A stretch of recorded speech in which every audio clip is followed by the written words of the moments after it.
Well, the war or the military operations in Ukraine has created a lot of tragedies for Ukraine and for the Ukrainian people. As far as China is concerned, the war was a complete surprise. No one in China was expecting that to happen.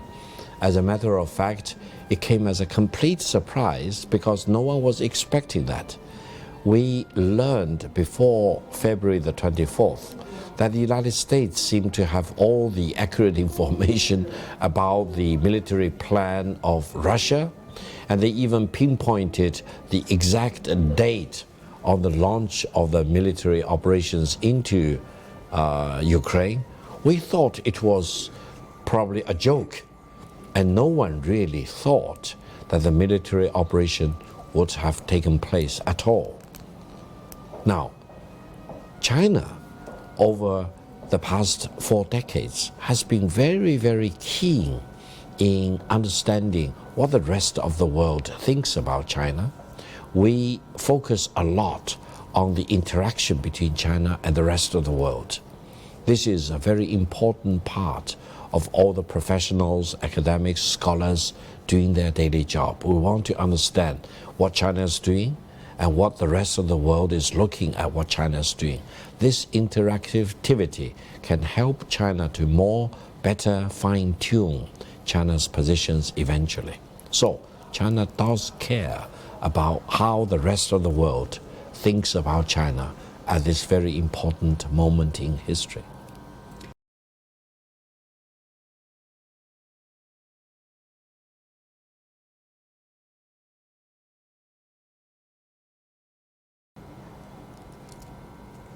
Well, from the very beginning, as I mentioned, China has urged both Russia and Ukraine to de-escalate. This is very important. And China has called for peace between Russia and Ukraine with minimum civilian loss of lives. Now, China has good relations with Russia on the one hand and with Ukraine on the other hand. China is the largest investor in Ukraine.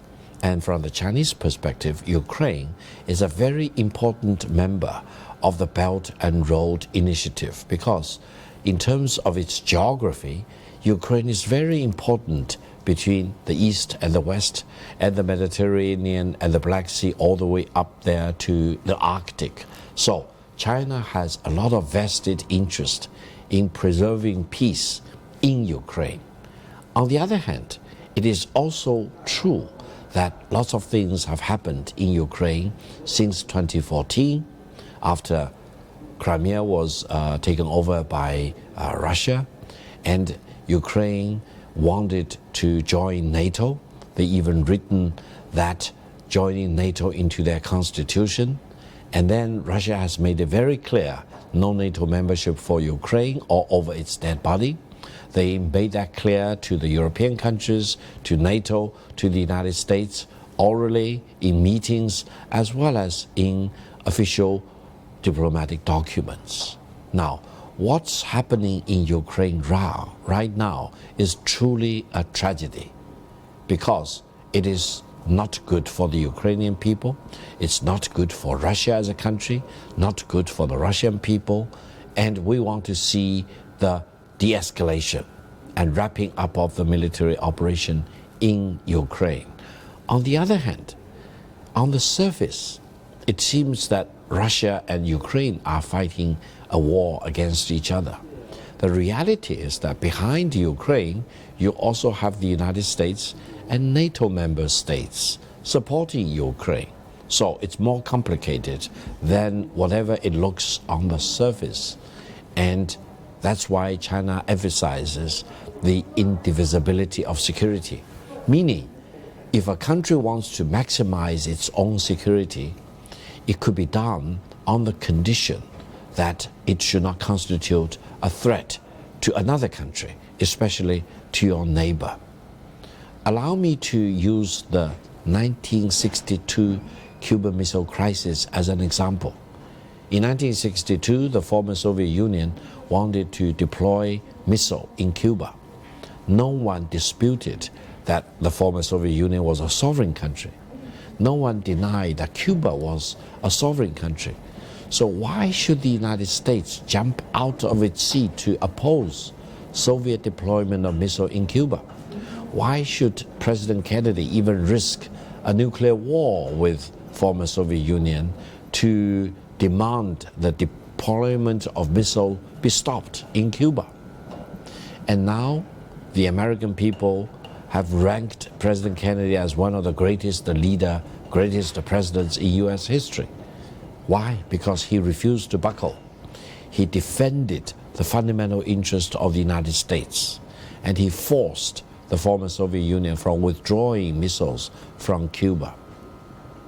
I think probably President Putin looked at NATO membership for Ukraine exactly the same way as President Kennedy in 1962 looked at Soviet deployment of missiles in Cuba. This is what we call the indivisibility of security. You cannot maximize my own security, which may be perceived as a threat to the security of another country.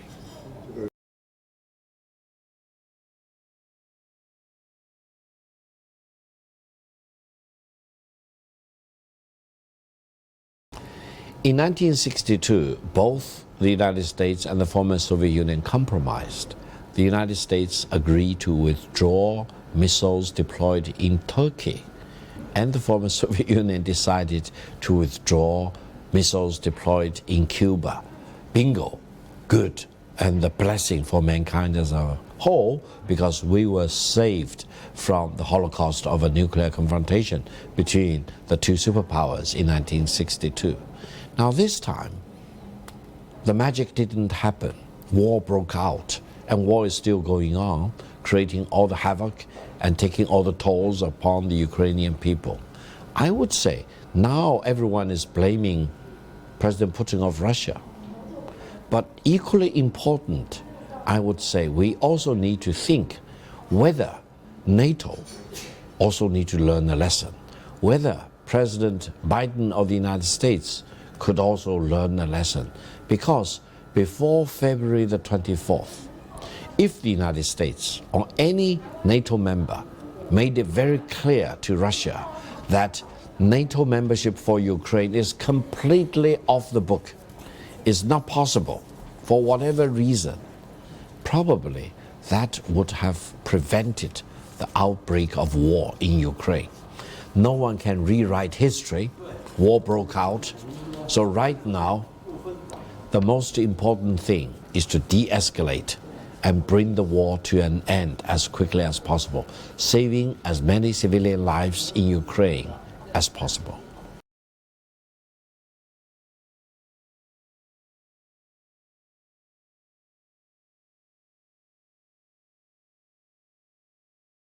Well, many people in the West have accused President Putin of Russia of being insane, of making huge miscalculations in launching the war in Ukraine. How should these Western people or Western government leaders be sure that President Putin will not use the same amount of sanity or insanity in dealing with the nuclear weapons in his possession? I don't think anyone can afford to miscalculate. President Putin has his fingers on the nuclear button. This is a reality. No one should second guess him. No one should dismiss this as an impossibility. I think we all need to do our best to de-escalate, to wrap up the war in Ukraine as quickly as possible with minimum Ukrainian civilian loss, and then preventing the spillover of the war from Ukraine into any other country, any other NATO member states, and from deteriorating into a nuclear war. In a nuclear disaster, there will be no victors. Everyone will be a loser. Mankind may disappear and vanish from the surface of the earth.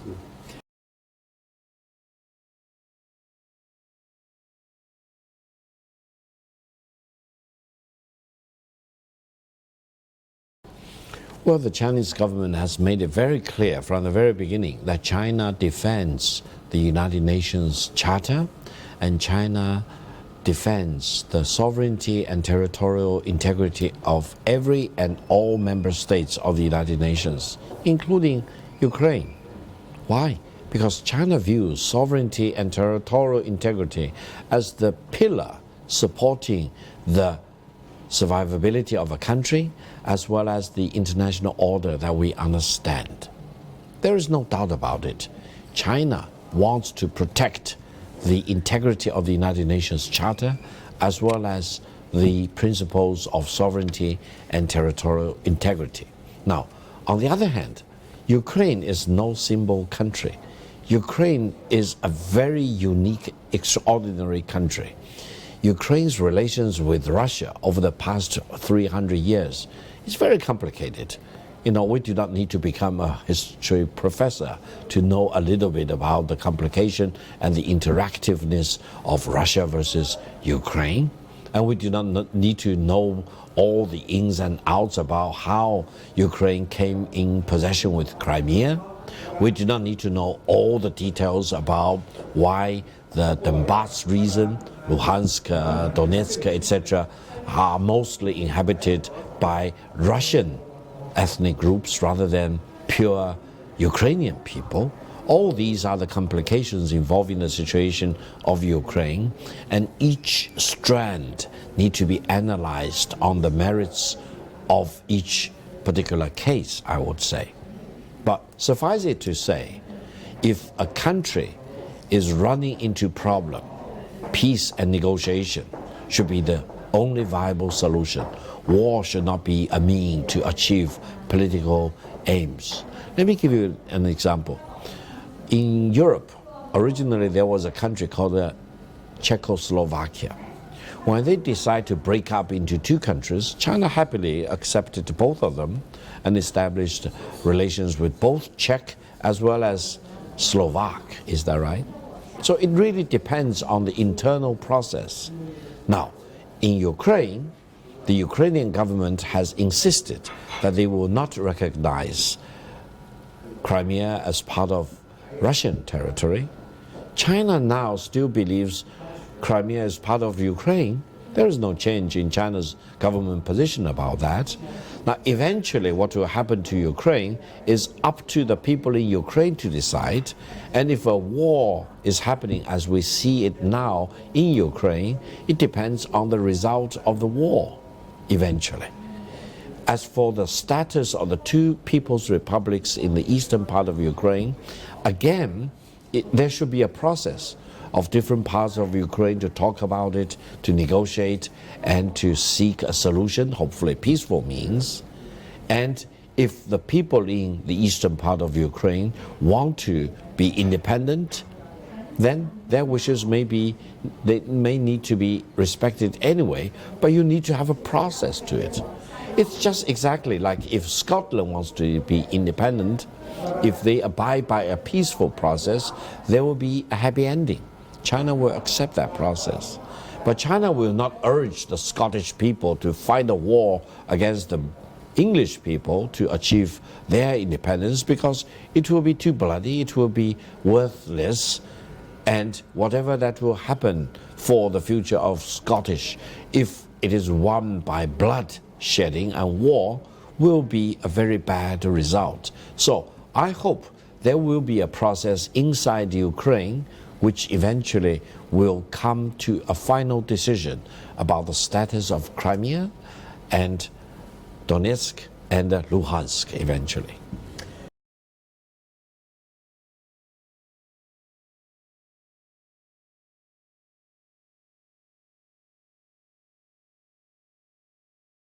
Well, China has a rare opportunity to play the role of a mediator in this war between Russia and Ukraine. Why?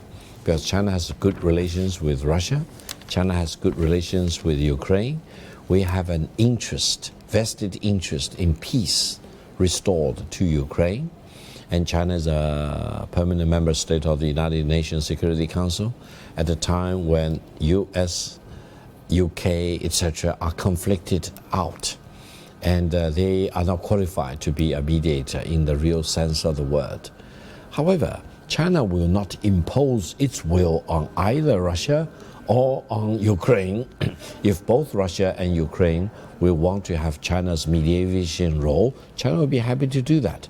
On the other hand, don't forget, Ukraine is very much tied up with the United States and NATO right now. So probably President Zelensky may not be able to make his own independent decision. He needs to consult with the United States and NATO. So eventually, the mediation work will need to have the consent of Russia, Ukraine, and whichever that dictates terms to the Ukrainian government right now. But I truly believe China is uniquely positioned to play this role of a mediator. China can organize meetings here in Beijing or in Urumqi, which is much closer to Ukraine. China can provide the best facilities, make the best arrangements. China can also invite all the other relevant countries, including Germany, France, United Kingdom, United States, India, for example, all the other countries interested in the outcome of the mediation to come to China as observers. We want to gather as many people as possible in the venue of mediation to promote peace, to promote an end to the war, and eventually restoration of peace prevailing in Ukraine at the earliest moment. This will be a very rare opportunity for China to step up.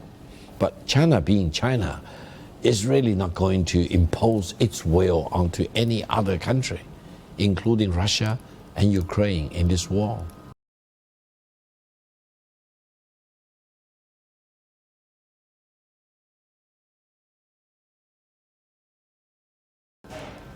No, I don't think so. Eventually, to really be a successful mediator, you need to understand Party A, that is Russia. You also need to understand Party B, that is Ukraine. And in this particular case, you also need to understand whoever that's backing up Ukraine in this war against Russia. So I think it's much more complicated than just providing the venue, for example, and providing all the facilities. It's important, but it's not the most important thing. The most important thing is to really try to move one level up in this philosophy of analysis and to emphasize the importance of peace and the importance of respecting UN Charter and respecting sovereignty and territorial integrity of each member of the United Nations General Assembly, for example. And in this way, I think soft diplomacy, quiet diplomacy will be more effective. Condemnation, public announcements, etc. may be important, but they are not the most important thing in facilitating a real peaceful solution of the war in Ukraine.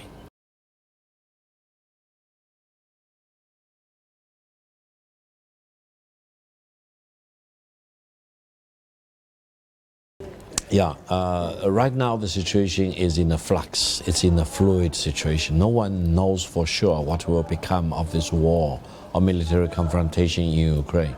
My personal view is this. I think Ukraine probably can serve itself better if it becomes a permanent neutral country. And becoming a permanent neutral country, by its own definition, will moot the question of NATO membership or not. This is really a very genius stroke. And then I think peace needs to be restored to Ukraine. Refugees in other countries can be repatriated back to Ukraine, and Ukraine should choose the path of growth and development. In a sense, if Ukraine can play it right, Ukraine can be one of the richest and wealthiest countries in Europe. Ukraine has all the ingredients that it needs. It has the land, it has the fertility of the farming land, it has the geography at its disposal. It's a hub between the northern part of Europe versus Middle East and Asia and Africa, versus the western part of Europe versus the landmass of Caucasus, Russia, China, India, ASEAN, Japan, you name it. It is really very well uniquely positioned in the center of this whole tri-continent involving Africa, Europe, and Asia. But nothing can be achieved if there is a war. Nothing can be achieved if there is a destruction of stability. I think peace and stability could make Ukraine one of the richest countries in Europe. That's why there is a great deal of urgency to stop the war in Ukraine and to restore peace. I think in the best case scenario, Ukraine will become one of the richest countries in Europe.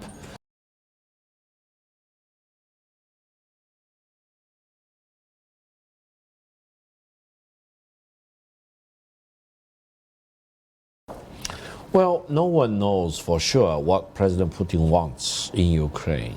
He is holding this very tight to his chest. On the other hand, he apparently has a job to do in Ukraine. And I don't think anyone in the world can pick up the phone and say, "You stop," and he will listen to you. I think it really takes a lot of diplomacy at the very highest level to bring the war to an end.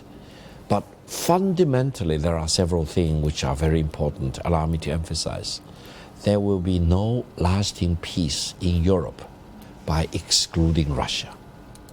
There will be no lasting peace in the world by excluding Russia in possession of the largest nuclear arsenal in the world. Sooner or later, Russia is going to be re-engaged as a party to negotiation, as a party in rebuilding lasting peace in Europe, in rebuilding lasting peace in the world. Now, talking about color revolution, regime change, dismissing Putin as the leader of Russia, etc., they will not be constructive. I think Chinese experience of dealing with Russia is always respecting Russia as a country, respecting the Russian people as a nation, admire the shining contributions of the Russian culture to human civilization, and always treat Russia as an equal. Russians are very sensitive if you do not pay enough respect to Russia. And I think when Russia is holding nuclear weapon in its hand and calling on everyone in the world, no NATO membership for Ukraine or over Russia's dead body, I hope everyone will listen and everyone will take responsible actions not to further provoke Russia, not to push Russia into the corner. Why? Because further provoking Russia and putting Russia into the corner may trigger a nuclear war. And when nuclear war happens, there will be no winner. Mankind as a whole will lose out. We need to save Ukraine as much as we need to save mankind now. This is not warmongering. This is sanity and rationality in its highest demonstration.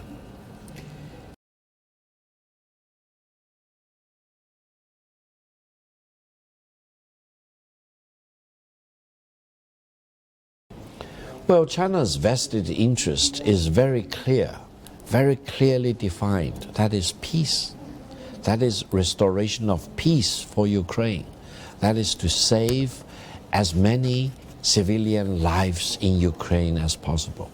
I personally think it is a shame to urge the Ukrainian people, especially civilians, to fight until the last Ukrainian standing, while NATO and the United States are watching on the other side of the border. No, this is unfair to the Ukrainians.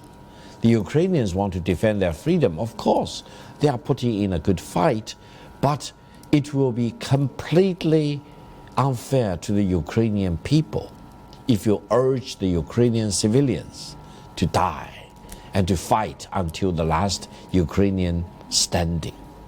I think this is time for great compromises on both sides. Russia needs to compromise to a certain extent.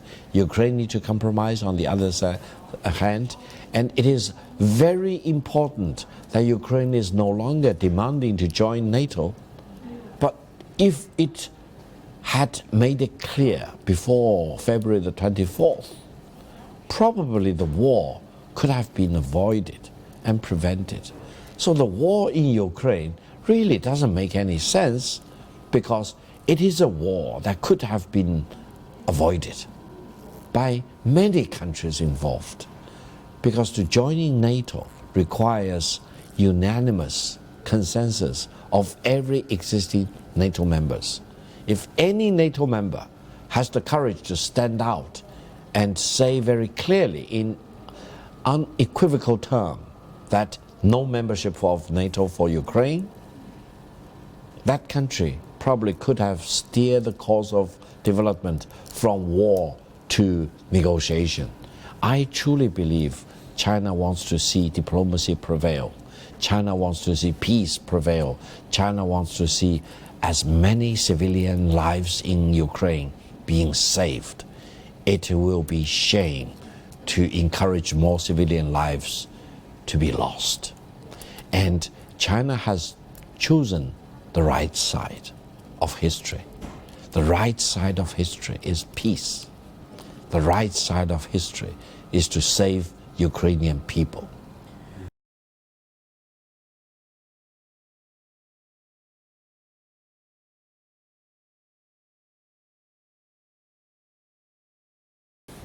Well, China has unhindered connections and communication with Russia.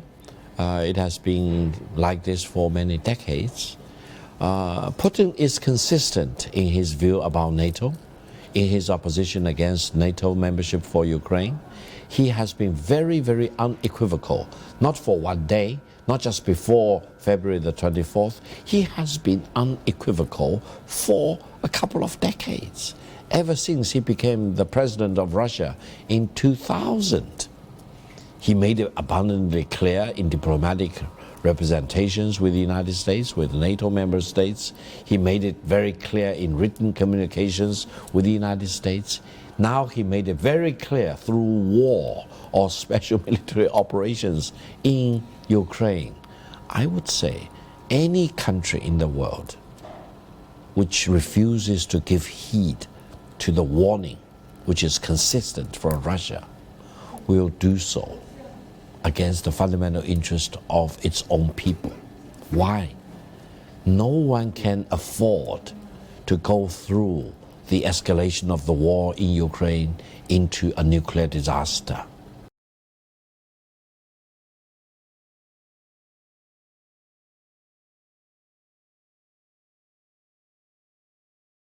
First of all, no one can read the mind of President Putin. He apparently has a job to do. He is very crafted, he is very calculated, he is very sophisticated. He has created a situation where he says no US and NATO direct involvement in the war in Ukraine, and the United States cannot make a single move. The United States has to say things and take actions according to the script dictated by President Putin. It's amazing. The Americans do not want to acknowledge this, but everyone with a decency of the mind will know that this war is fought on Russian terms. This war is fought on terms dictated by President Putin. And I think we need to go back in history and to see whether there is any particular moment in history where this war could have been prevented. I think there were plenty of these moments. I think back in 2000, when President Putin offered to join NATO, NATO should or could open its door a bit open to accommodate Russia. That would completely change the security framework in Europe and in the world.